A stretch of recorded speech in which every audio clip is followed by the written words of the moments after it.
What about UFOs, unidentified flying objects? What are they?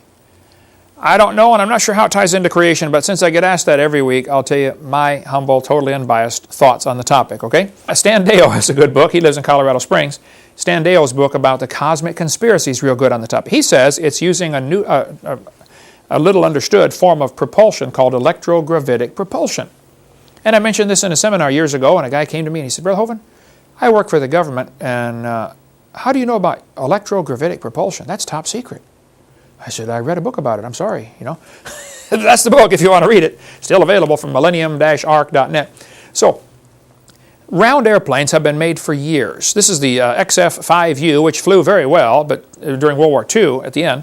But they invented jet engines and they kind of became obsolete. Here's the A-15. The Russians had a similar one called the A-16, a round airplane, a frisbee, okay? The V-173 flew just fine. So there are several theories about UFOs. Let me just give them to you. Since I don't know, I'll tell you what you can study for yourself.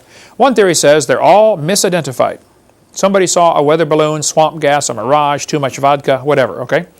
Second theory says they're top secret or government or private experiments. The third theory says they're satanic or demonic. See, God is all places. Satan can only be one place. So he flies a UFO according to that third theory, okay? He has to be able to get around quickly.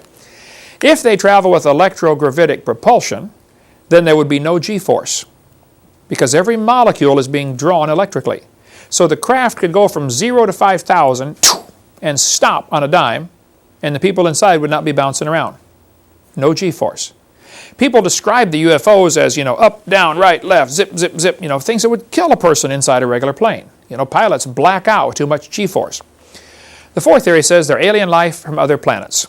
Now, the Bible says Eve's the mother of all living, so I have a hard time believing there's life on other planets. I think there's angels out there, you know, seraphim, cherubim, if you mean life outside of Earth, and that I would agree with. But as far as other, you know, living beings outside of that, I don't believe there's any life anywhere else.